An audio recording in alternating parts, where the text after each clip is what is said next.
Добър ден, добре дошли на моя YouTube канал. Аз се казвам Йоана, аз съм преводач и полиглот.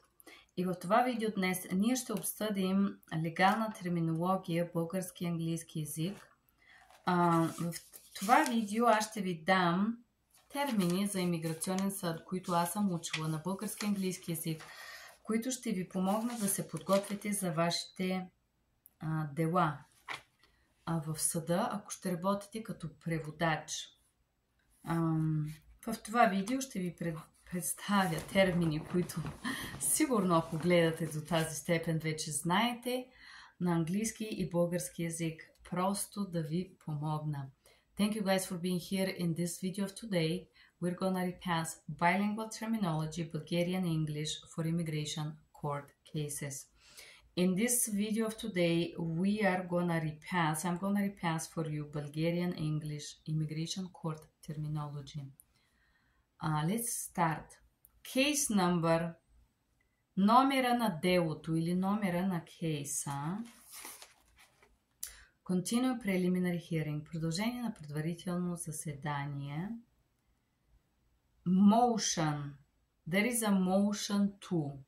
Има предложение, ход, процедура, заявление за. Pending to vacate, в очакване за напускане или тръгване. Или обработка. Pending to vacate is в очакване на обработка или напускане. Prior criminal conviction is предварително криминално осъждане. Respondent е ответник. Receive, да е получил. Expungement, заповед за изключване на заявление. Submitted, подал. Copy of the application is копие от молбата или заявлението. Криминален рекорд, криминално досие.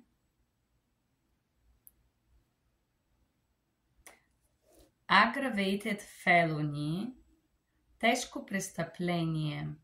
Aggravated felony is тежко престъпление. Name the crime, името на престъплението. Domestic violence, домашно насилие.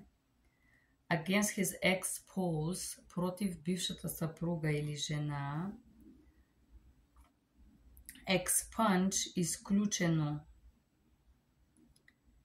Но това нарушение е изключено. This violation has been expunged.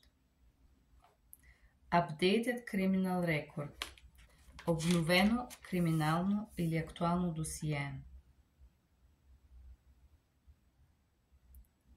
Not relevant, не е от значение или не е важно.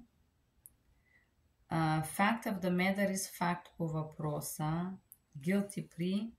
Guilty plea, признание за виновен. Innocent plea, невинен. Criminal case, криминално дело. Serve 120 days in jail. Той е лежал 120 дни в затвора. In Bulgarian we use the word лежал, which literally mean to lay down, but it means serve 120 days in jail. County jail, окръжен затвор.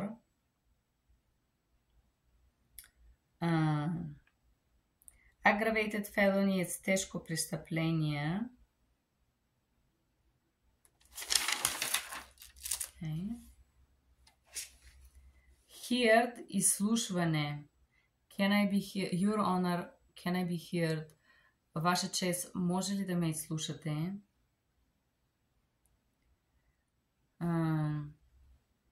Do not contest, не се оспорва нещо.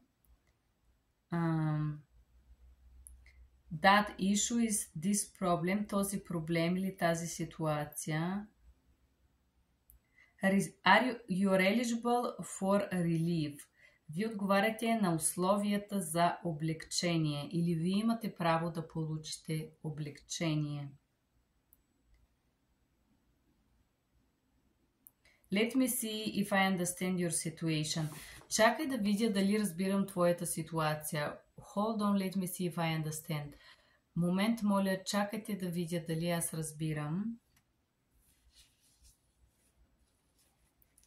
Conviction е осъждане на престъпление или присъда. Подаване на заявление, filing an application. Asylum е убежище. Is that correct? Това вярно ли е?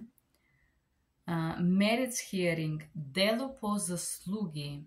Или дело за проверка, отговаряне на заслугите.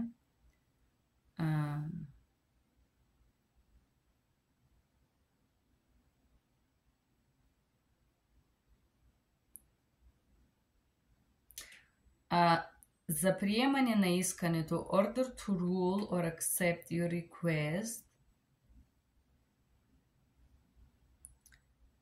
Your client is filing an application for, okay, my client is filing an application for asylum. Моят клиент подава заявление за убежище. Fought against. Да се е борил, fought against communism, се е борил против комунизма, например.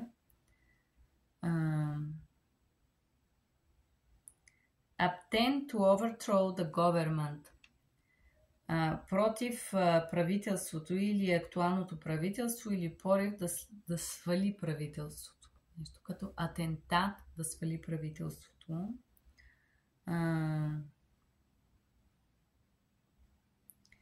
Will kill his family, ще убие неговото семейство. This is our grants, това са нашите основания, това са нашите основания за искане на убежище. This is our grounds to request asylum.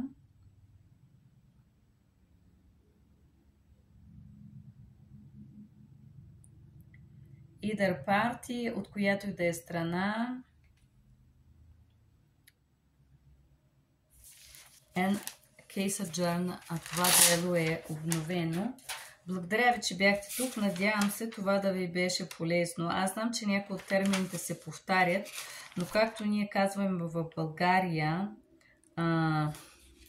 повторението е баща на гения и майка на затъпяването. Поради тая причина аз се надявам вие да станете гении и като приключите да гледате всички тези видеота, да станете много такива образовани хора, които знаят тези термини. Благодаря ви, че бяхте тук. Хубав ден. Чао!